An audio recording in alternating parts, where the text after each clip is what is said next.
Okay तो 9 दिसंबर 2022 को science communicator हशलीम अल घाइली ने अपने यूट्यूब चैनल में एक्टोलाइफ के ऊपर एक वीडियो पब्लिश की, जिसमें दिखाया गया था कि कैसे पूरी रिन्यूएबल एनर्जी सोर्स को यूज करके बच्चों को आर्टिफिशियल वूम में पैदा किया जा सकता है। जिन भी विमेन का कैंसर या किसी और वजह से यूट्रस रिमूव किया गया है, वो भी एक बच्चे को जन्म दे सकती है। एक्टोलाइफ उन कंट्रीज के लिए भी यूजफुल है जहाँ पर पॉपुलेशन कम हो रही है, जैसे की जापान, बल्गेरिया या नॉर्थ कोरिया। एक्टोलाइफ के पास 75 लैब्स होंगे और हर एक लैब में 400 बच्चों के लिए आर्टिफिशियल वूम होंगे, जिनमें बच्चा माँ के गर्भ की तरह ग्रो कर पाएगा। ये पॉड्स ऐसे मटेरियल से बने हैं जिनमें जर्म्स चिपक नहीं सकते और हर एक ग्रोथ पॉड में सेंसर लगे हैं, जिससे बच्चे की ग्रोथ का डिटेल में पता चलता रहेगा, जैसे कि बच्चे की हार्ट बीट, उसका temperature, breathing rate, oxygen saturation क्या है। बच्चे की सारी प्रोग्रेस का पता माँ बाप को एप्लीकेशन में मिलता रहेगा। इतना ही नहीं, बच्चे की लाइव वीडियो भी माँ बाप देख सकेंगे। अब क्योंकि बच्चे जब माँ के पेट में होते हैं, उस वक्त वो अपनी आसपास हो रही डिस्कशन से अपने पहले वर्ड सीखते हैं, इसलिए एक्टोलाइफ के ग्रोथ पॉड में भी स्पीकर्स होंगे और माँ बाप जो दूर बैठे हैं वो भी मोबाइल से इन स्पीकर्स के जरिए कुछ भी अपने बच्चों को कह सकते हैं या उसके लिए कोई भी भजन या गाना प्लेलिस्ट के जरिए प्ले कर सकते हैं। इतना ही नहीं, वर्चुअल रियलिटी हैंडसेट को यूज करके आप एग्जैक्टली देख सकते हैं कि ग्रोथ पॉड में क्या चल रहा है। एग्जैक्टली वही सुन सकते हैं जो बच्चा सुन रहा है या वो देख रहा है। इसके साथ माँ को एक वायरलेस सेप्टिक सूट भी दिया जाता है, जो कि बच्चे के ग्रोथ पॉड के साथ कनेक्टेड होगा। अब इस सूट के जरिए माँ अपने बच्चों की किक्स को फील कर पाएंगी, जैसे कि वो करती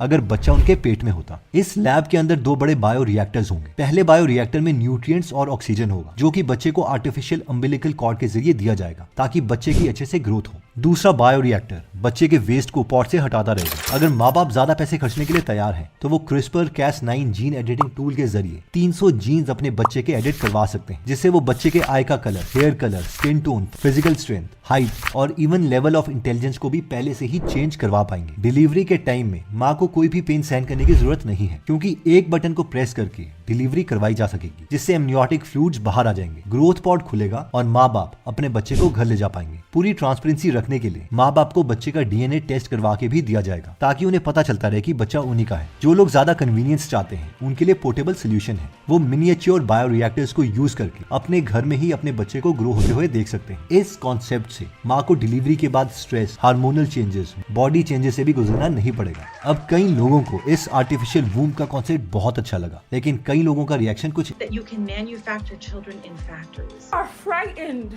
of an artificial womb replacing you. We got some competition now. There's going to be a dispute about natural birth versus artificial birth.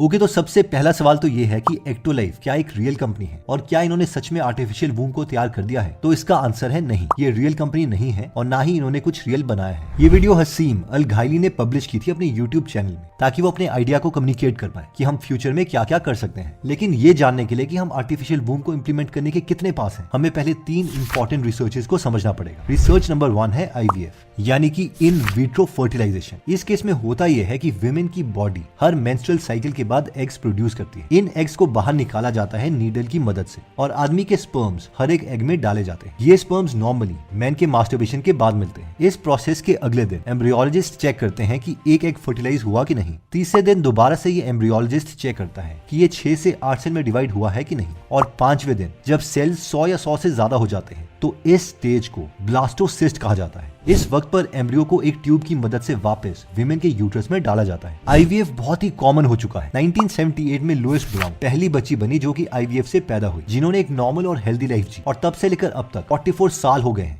और IVF इतना कॉमन है कि 50 लाख से ज्यादा बच्चे अब तक इस टेक्निक से पैदा हुए हैं। IVF उन पेरेंट्स की बहुत मदद कर रहा है जिन्हें कंसीव करने में बहुत इशू आता है। फॉर एग्जांपल, अगर किसी वजह से किसी विमेन की ओवरी रिमूव कर दी गई, तो किसी डोनर विमेन से एग लिया जा सकता है और IVF के बाद इसे मदर में इंजेक्ट किया जा सकता है और एक लेडी का माँ बनने का सपना पूरा हो सकता है। अब ये IVF तो 1978 से चला रहा है, लेकिन बहुत लोगों का कहना है कि ब्लास्टोसिस्ट के बाद मेन काम है जब बच्चे के ऑर्गन्स पैदा होते हैं, और ये सिर्फ माँ के पेट में ही हो सकता है। तो दोस्तों, इससे पहले कि हम नेक्स्ट रिसर्च देखें, अगर आप ह्यूमन बॉडी में इंटरेस्टेड हैं, तो 2 बुक्स मैं आपको रेकमेंड करना चाहूंगा। पहला है द नेचर फिक्स और सेकंड है माइंड गट कनेक्शन। और अगर आप इनकी डिटेल्ड बुक समरी हिंदी या इंग्लिश में सुनना या पढ़ना चाहते हैं, तो आप गूगल एप्लीकेशन डाउनलोड कर सकते हैं, जहां पर 1200 से ज्यादा बुक समरीज अवेलेबल हैं, जिन्हें आप पढ़ भी सकते हैं और सुन भी सकते हैं। तो अगर आप नॉलेज में इंटरेस्टेड हैं, तो इस ऐप का लिंक मैं डिस्क्रिप्शन और फर्स्ट कमेंट में दे दूंगा। लेकिन फिर आती है हमारी रिसर्च नंबर 2, जो की है डॉक्टर हैना की स्टडी। ये स्टडी चूहों पर की गई थी। एक चूहे को पैदा होने के लिए सिर्फ 20 दिन का टाइम लगता है, जैसे कि एक ह्यूमन को पैदा होने के लिए 9 महीने का टाइम। अब इस स्टडी के लिए बायोलॉजिस्ट जैकोब हैना और उनकी टीम ने 7 साल तक मेहनत की थी और उसके बाद उन्होंने ये दिखा दिया कि ब्लास्टोसिस्ट फेज के बाद भी जो चूहों के ऑर्गन्स हैं वो माँ के पेट के बाहर डेवलप किए जा सकते हैं। इसके बाद इन्होंने ये किया कि एक प्रेग्नेंट चूहे के एम्ब्रियो को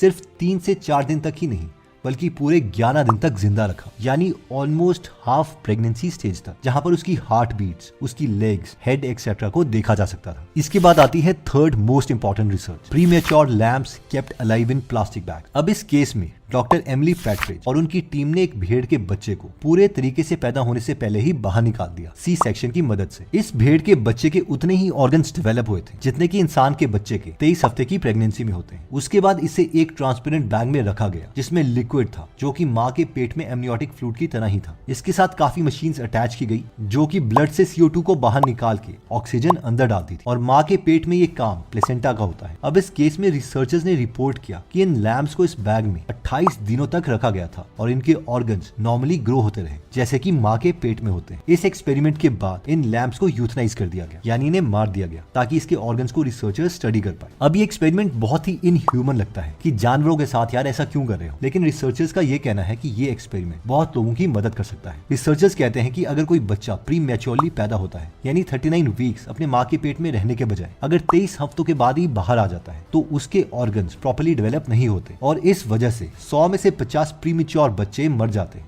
ये कुछ ऐसा ही है कि हम एक मछली को पानी की जगह जमीन पर रख रहे हैं। इसलिए इन रिसर्चर्स का मानना है कि इन प्रीमेच्योर बच्चों को अगर इन आर्टिफिशियल वूम में रखा जाएगा तो इनके ऑर्गन्स जैसे कि लंग्स वगैरह डेवलप किए जा सकते हैं और इनके बचने के चांसेस बहुत ज्यादा हैं। अब ये 3 स्टडीज देख के ये लगता है कि ओके, तो प्रेगनेंसी की ऑलमोस्ट सारी स्टेजेस तो हमने कवर कर ही ली है, जैसे कि एक एग और स्पर्म को माँ के पेट से बाहर ही फर्टिलाइज करवा के उसे 4-5 दिन तक ग्रो करवाया ब्लास्टोसिस्ट स्टेज तक। उसके बाद चूहे वाली स्टडी में हमने ये देखा कि ब्लास्टोसिस्ट स्टेज के बाद उनके ऑर्गन्स को डेवलप भी करवाया गया। इतना ही नहीं, भेड़ के बच्चे को पैदा होने से पहले ही बाहर निकाल के उसके ऑर्गन्स फर्दर डेवलप किए गए। तो क्या इसका मतलब ये है कि हम आर्टिफिशियली पूरा ही बाहर बच्चे को पैदा करवा सकते हैं और एक्टोलाइफ ट्रू बन सकता है? तो इसका आंसर है नहीं। इसके 2 रीजन हैं। इसका पहला कारण है कि अभी तक डॉक्टर हैनास की चूहे वाली स्टडी ह्यूमंस पर नहीं की गई है और ना ही लैम्ब वाली स्टडी ह्यूमन पर की गई है। इसका एक रीजन है कि गवर्नमेंट से इतनी जल्दी परमिशन नहीं मिलती इंसानों पर एक्सपेरिमेंट्स करने के लिए। और दूसरा सबसे बड़ा रीजन कि अभी हम आर्टिफिशियली वूम नहीं क्रिएट कर सकते वो ये है कि अभी भी हम ह्यूमन प्रेगनेंसी में ऐसे बहुत से स्टेप्स हैं जिससे रिलेटेड अभी रिसर्च हुई ही नहीं है और ना ही किसी भी जानवर के केस में भी स्टार्टिंग से लेके एंड तक हम उसे आर्टिफिशियली वूम में पैदा करवा सके। देखिए, बहुत से लोग चाहते हैं कि आर्टिफिशियली वूम की टेक्नोलॉजी अवेलेबल होनी चाहिए, चाहे फिर इसे सारी विमेन यूज करें या ना करें। और इन लोगों का आर्ग्यूमेंट यह है कि 3 लाख से ज्यादा विमेन की डेथ चाइल्ड बर्थ से हर साल होती है और इन लाइफ्स को हम बचा सकते हैं। इतना ही नहीं, बेबी डिलीवरी के बाद 50% विमेन अपनी जॉब छोड़ देती हैं और उसके बाद सिर्फ 27% विमेन ही अपनी जॉब कंटिन्यू करती है। इसके अलावा यह भी देखा गया है कि जिन विमेन के बच्चे हैं उनके बाद उनकी सैलरी कम होती है। कई लोग आर्टिफिशियल वूम्स को बिल्कुल भी पसंद नहीं करते। इनका कहना है कि ये तो ऐसा ही है कि जैसे हम फैक्ट्री में आईफोन्स बनाते हैं वैसे हम बच्चे पैदा कर रहे हैं।